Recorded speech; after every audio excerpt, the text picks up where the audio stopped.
Tere head inimesed! Matkahooaeg on täies hoos ja sellega kaasnevad ka mõningad ohud, kõik ei ole nii ilus ja lilleline, kui tunduda võib.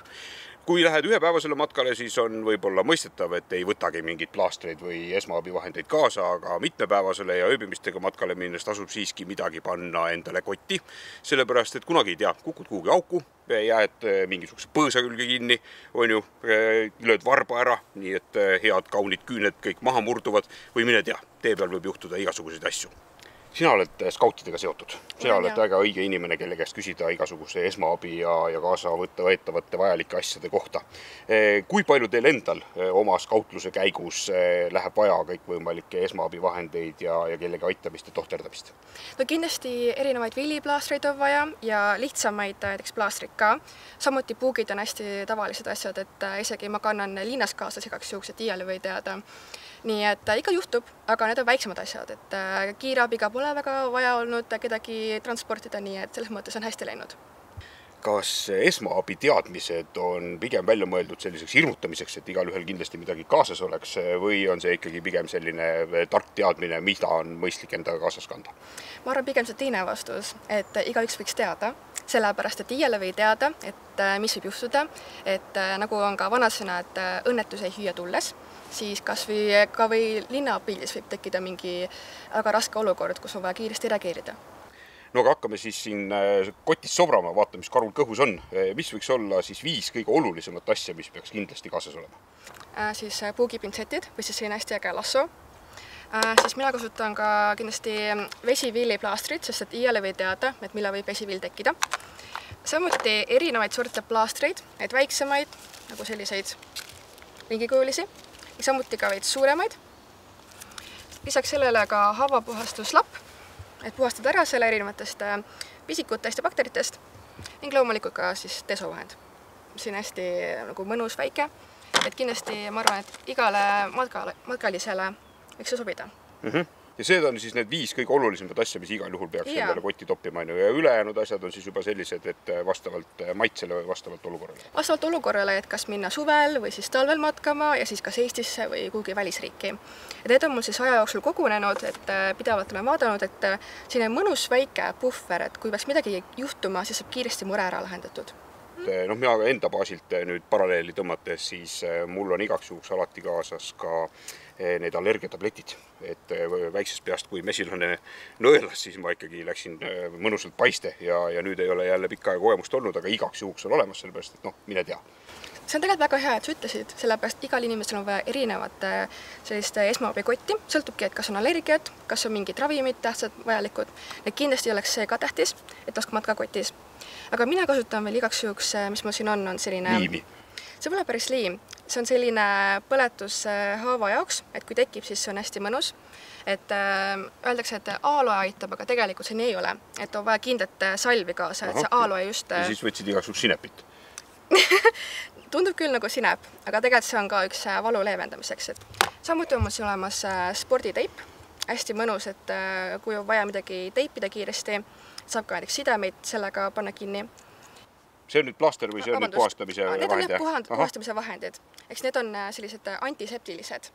Ja seda on siis sellisel juhul vaja, kui sa oled ennast mingisuguse vana okastraadi otsa või mingisuguse sellise musta otsa või musta asjaga ennast vigastanud kuidagi? Kui on haav tekkinud, siis mina kasutan seda. Igasuguse haava puhul, jah? Jah, et see just mõnusalt puhastab seda.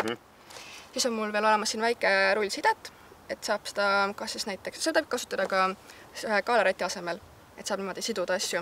Hästi mõnus. Siis on mul siin isiklikult, mul on vaja kurgupastille, et kui näiteks saan mingi väikse külmetuse, kasutan seda. Nii et see ongi selline hästi mõnus, kompaktne, et mahub ühte väikesesse kotti ära. Selline esmaabitarvete kott. Ja see on sul enda järgi koostatud, aga tegelikult on niimoodi, et kui sa lähed kauplusesse või apteeki, siis sa saad osta juba sellise nagu valmis paki. Kas see sisu on kõik pädev või see tuleks igaks juhuks ka enda vaatepunktist kuidagi üle vaadata, et äkki mõnda asja pole vaja või on mõnda asja sinna juurde lisada?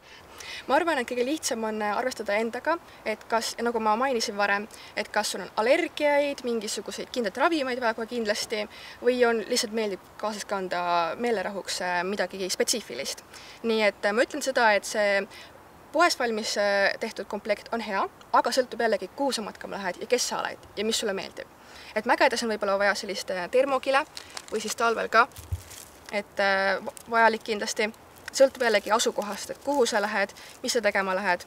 Aga vaatame üle siis 4 võib-olla peamist asja, mis siis looduses juhtuda saab ja esimene asi kindlasti, mis väga palju mõjutab edasist liikumist, on see, kui jalgadega midagi juhtub. Jääd kuhugi praku kinni, kukud kuhugi auku, on ju, ja siis sa ei tea, mis su jalaga on juhtunud, tead, et jalg on valus, aga kas on luukatki, kas on lihtsalt väänata midagi saanud või on miskit paigast ära, kuidas seda teada saada? Kõige lihtsam on aru saada niimoodi, et kui sa saad seda jalga liigutada natukene, siis suurema tõenäosusega on see väänamine. Kui aga on näha deformatsiooni või siis on hästi paistes ja hästi valus ja punetab, siis suurema tõenäosusega on see luumurd. Lihtsasti, väga lihtsasti on võimalik sellest aru saada. Nii et mingid looduslike vahenditega ei ole võimalik endale mingit röntgenit teha sinna, et jõuda päris tõeni. Aga kui see väänamine või luumurd on nüüd olnud, siis seda tuleb ju kuidagi hakata seal arstima, mingisugune lahas teha või kuidas sealt metsast ära saab? Mina võtaksin kohe ühe puu oksa, et saan siit kohe võtta. Võtaksin ka kas siis näiteks teesärgi, mingi soki, salvrätiku, sõltub jällegi, kus see luumurd asub, või siis mingi rätiku. Siis panen selle vastu seda katkist või seda jäset, kus on luumurd. Ja lihtsalt see on selle niimoodi, et fikseeriksin ära selle. Et eesmärk ei ole seda väga tugevalt pingutada, et tähtis on see, et veri ikka käiks sealt läbi. Aga mõte on see, et see ise ei liiguks, et tekiks mingisuguseid lisanduvaid probleeme. Et niimoodi mõnusalt lihtsalt teeksin kas siis mingi umbsõlme või midagi, mis lihtsalt hoiaks. Tähtis pole mis sõlm, tähtis on see, et see fikseeriks ära. Aga mitte nii tugevalt, et veri enam läbi ei on ju. Täpselt nii. Et see on peamine asi. Vahel juhtub luumurdu olema ka sellist, mille jaoks ei ole röntgenit vaja. Et vaatad jalga või kätt ja luud on näha. Järelikult on tegemist lahtise luumurruga. Kuidas sellisel puhul käituda ja mida sellisel puhul kindlasti teha ei tohiks? Kindlasti ei tohiks panna seda luud tagasi, vaid tulekski võtta näiteks mingi oks. Panna see kas siis mingi rätiga, teesärgiga, sokiga kinni või fikseerida see, et see ei liiguks väga. Ja siis kutsuda abi, et kas siis, kui olla üksinda, siis tähtis on jõuda levi kohta ja siis sealt helistada hädaabinumbrile või siis minna vaikselt võimalikult vähe liikudes või liigutades lähima elurajoonini või siis teeni. Ja kui sa teed endale juba selle lahase, on ju, siis seda kinni tõmmates peaksid ka ikkagi arvestama sellega, et veri läbi käiks. Jaa, kindlasti, see on tähtis asi. Üks asi, kust veri läbi käib, on kindlasti sellisel juhul, kui madu hammustab või uss hammustab. On ju, kennid mööda metsarada ja ühel hetkel tunned torget jalas või käes ja saad aru, et madu on sind salvanud. Kuidas sellisel puhul käituda? Vanakoolimehed filmidest on kindlasti näinud, kus on asutud kohe verd välja või seda mürki välja imema, et siis on pääsetee kohe hea käe pärast võtta. Aga milline võiks olla õige lähenemine? Kindlasti tuleks ära tuvastada, kas see on üldse hammustus, et siis on 2 sellist torget, et umbes 5 millimeetri vahega. Ja tegelikult huvitav fakt on see, et meil on Eestis ainult üks mürgimadu, mis on siis rästik. Ja meil on siin, mida mina arvasin, et rästik on ainult siis selline, et on siin näha, et siksak, et kõikides õpikutes ja viktoriinides on küsitud, et mis madu see on, siis see on rästik. Aga tegelikult ka, mida mina olen kohanud, on siis selline must rästik. Tee peal pole üldse näha neid siksaki kujulisi asju siin peal, et see võib ka tegelikult rästik olla. Et see on üks huvitav fakt, mida ma siis päris elus teada sain. Et on mitut erinevat liiki, on ju. Aga kui see uss on juba hammustanud, siis umbes 20–30% nendest hammustustest on kuivad, ehk siis mürk üldse ei tulnudki läbi. Aga sellest hoolimata tuleks kindlasti vaadata paari asja, et A, kas hakkab punetama, B, kas hakkab valutama, ning C, kas sul hakkab iiveldus tekkima. Et kui need asjad juhtuvad, siis suurema tõenäosusega on juba mürk hakanud levima või siis on ka stressiolukord. Et kindlasti enamus inimesi, kui nad näevad, et on mingi 2 väikest täppi ja valutavad, et tekib kohe mõte, et nüüd peaks kohe kuhugi jooksma, aga tegelikult see on hoopis vastupidi. Tuleks algul rahuneda, tuleks lamada pikali ja samuti olla soojas kohas. Et midagi külma võiks küll peale panna, aga külmas keskkonnas ei tohiks olla. Et see on peamine asi. Ja samuti tuleks puhastada see haav ka kuiva puhta lapiga ära. Ja kindlasti imeda ei tohi, sellepärast, et see vastasel juhul läheb mürk läbi suu kehasse. Ehk siis ikkagi mürk hakkab toimima. Järgmine teema on meil selline, kui oled takerdunud oma looduses liikumise käigus mingisuguse oksa külge või muu terava asja külge ja oled endale tekitanud sellise sügava haava või sellise tugeva krapsu ja hakkab verd välja tulema. Kuidas sellisel puhul käituda? Sõltub, kas on vahendid olemas või mitte. Ütleme, et meil on vahendid olemas, siis kindlasti tuleks ära puhastada. Võtame siis siit ühe haavapuhastuslabi ja võtame siis selle desovahendi ja siis ütleme, et kas võiks korraks mu käe anda. Ütleme, et meil on siin haav, olgu panen peale seda, võtan ühe puhta labi. Niimoodi puhastan ära. Ilusasti, et on näha, et kogu see haav on puhas erinevatest mullatükikestest ja muudest mustustest. Ning võtan siis sobiva plaastri. Praegu tundub siis see siin väga parem. Kas siin on ka mingisugune vahe, kas seda desovahendit kasutada või neid osad nendest lappidest on juba eeliimmutatud? Mu enda matka selles avariikomplektis on sellised eeliimmutatud puhastuslapid. Väga erinevust ei tekita, lihtsalt see üks annab, seal on vähem ruumi võtab. Et lihtsam on, ma arvan, maitse asi täiesti, et vaadata, kuidas see endale meeldib rohkem. See ongi niimoodi mõnus plaaster, et hoida peal niimoodi, et kuivas ka kindlasti, et muidu see läheb niiskeks ja siis võib tekkida see niiskus ka sinna haava sisse. Aga ütleme seda, et seda plaastrit ega seda desovahendit ega seda haavapuhastuslapli pole. Siis mina esiteks võtaksin vee, paneksin selle, kuivataksin või puhastaksin ära erinevatest mullatükikestest, võtaksin ühe puhta, kas siis riideeseme, salvrätiku või siis teesärgi ja siis paneksin selle niimoodi kaotaksin ära, siis see on nagu plaastri asemel. Oluline on lihtsalt vältida, et sinna rohkem mingit mustust sisse ei läheks ja sealt väga palju asju välja ei voolaks. No see on nüüd selline pisike kriips. Panime plaastri peale, olen päästetud ja saan eluga metsast välja tulla, aga kui ma ikkagi suudan ennast seal puruks kraapida niimoodi, et päris valgus läbi ei paista, aga verd lahmab ja mul on sees suur haav. Kuidas siis seda suurt haava kõige parem oleks parandada, et kas lähed otsid teelehe, nagu vanakooli inimesed tegid, on ju panid teelehe peale ja kõik läks jälle korda või siis on selle jaoks olemas mingisugused nipid ka?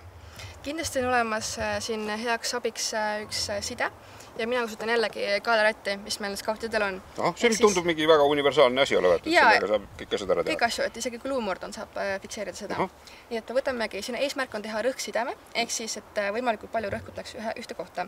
Ütleme niimoodi, et see... Siis kasutad seda rulli ära niimoodi, jah? Jah, et mina tegelikult paneksin hoopis niimoodi pidi ja siis hakkangi siis, kui sa hoiad korraks seda, et jällegi rõhkside, ehk siis nüüd on see škutilaadne, ehk siis, et seda verejooksust peatada, et kuna siin pole tegemist luumuruga, siis võime ilusasti suhteliselt tugevalt kinni panna siin. Ma paneksin küll paar seda sõlme veel, aga mõte on sama, et tuleks siin ilusasti fikseerida ja rõhksidet luua.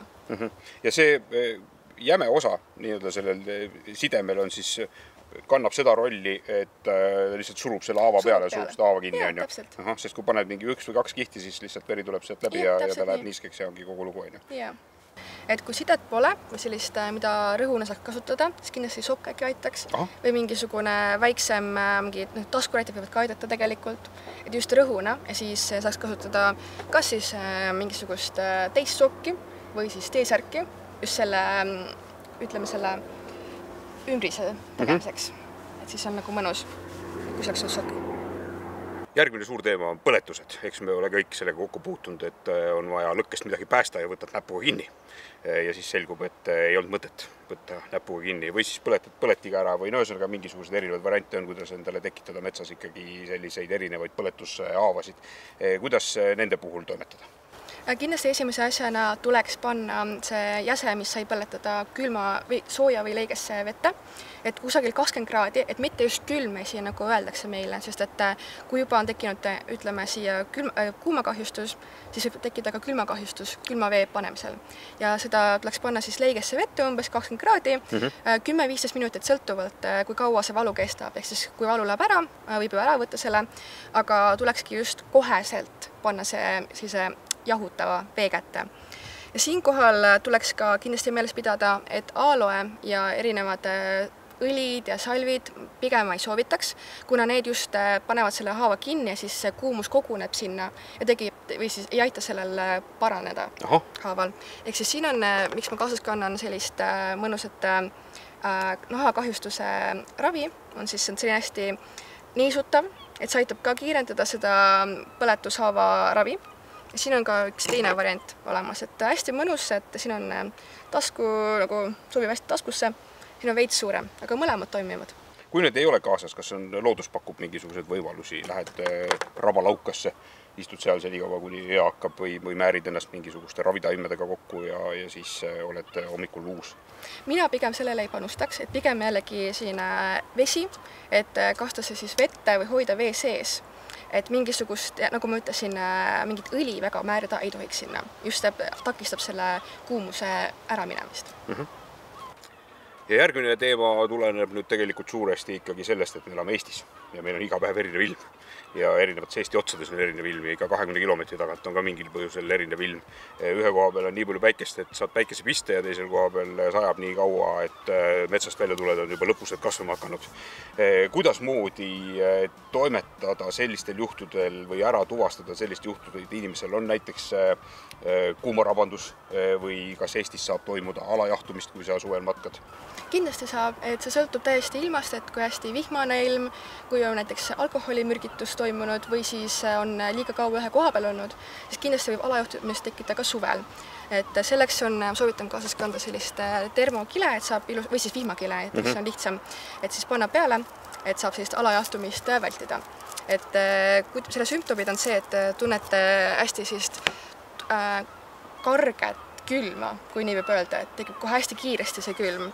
Et siinkohal ongi tähtis, et riietuda õigesti ja siis vaadata ka ilmateadet, et vahest on ka suvel õhtul võimalik alaõhtuda. Aha. Ja kui on kuumarabandus olnud või oled liiga palju kuuma saanud, siis tõenäoliselt aitab selle vastu see, kui et minna päikse käest ära. Kindlasti. Et siin tuleks meeles pidada, et kuumarabandus tekib sellest, kui veresooned ajus hakkavad paisuma, mis tähendab seda, et hakkab pea valutama, iiveldama või siis üldse siin teadvuse kaotamise tunne. Ja mina tahaksin soovitada esimesena minna kuhugi varju, juua piisavalt palju vett ja siis olla kusagil külmas kohas.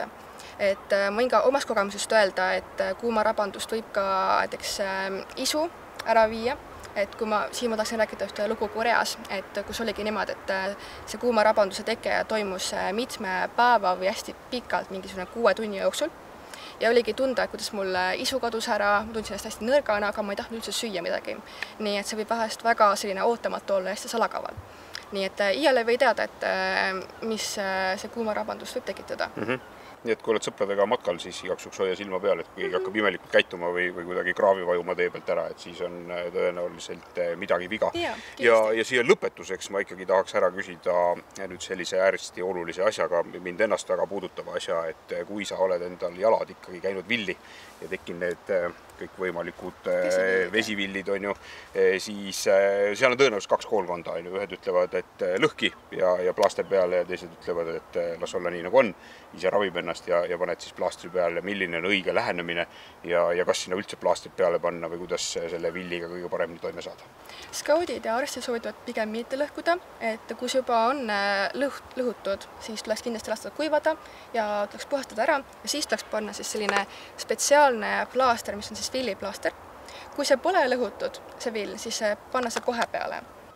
No mulle endale vähemalt tundub, et kui mul on talla alla tekkinud vill, kus on see vedelik sees, siis iga kord, kui ma sinna peale astun, siis see vedelik justkui nagu surub seda alas ja aina suuremaks ja seda valusam on, et mingisugune loogika minu sees ütleb, et pigem lasta tühjaks, et siis ta vähemalt ei suru enam. Üldine praktika ikkagi siis selles mõttes näeb ette, et lasta alla. Las seisab kaua aega ja saab natuke puhata ja taastuda ja kuivada ja siis edasi panna selle plaastri juba. Jah, täpselt nii. Kindlasti tegelikult matkasokkeid võivad aidata ja siis õiged matkajalanõud. No matkajalanõud võiks ju olla ikkagi sisse käidud, et selliste tuttuve saapaga ei torma pitkale matkale ja matkasokke ka, mida rohkem kihte, seda ägedam ja seda vähem neid erinevaid õõrumisi seal jalanõu sees toimub. Ja eks sest enamus õõrumistest saavad alguse ikkagi sellest, et jalanõu sees on liiga palav, nii et tasub õhutada ja kuivatada sokke või vahetada sokke ka. Ja lõpetuseks kordame siis korra üle, miks ei tasu villi katki teha. Kindlasti sellepärast, et kui vill juba läheb katki, siis see on ka haav mõnes mõttes ja sinna võib ka tulla erinevad infektsioonid, bakterid ja siis ongi lihtsam ja puhtam, et mingisuguseid erinevaid viiruse ja bakterid üldse keha sisse ei tuleks. No vot, Ja siia saamegi joone alla tõmmata väga huvitav ja oluline teema, nii et need inimesed, kes kas üksi või sõprudega metsa vahel ulguvad, siis olge te igaks juhuks nii palju targad, et võtke endaga esmaabivahendid kaasa, sest juhul kui endaga midagi juhtus, siis äkki kellegi teisega on metsas midagi juhtunud ja saate ulatada juba abikäe. Nii et kaunist ja turvalist ja toredat matkamist. Kõike head!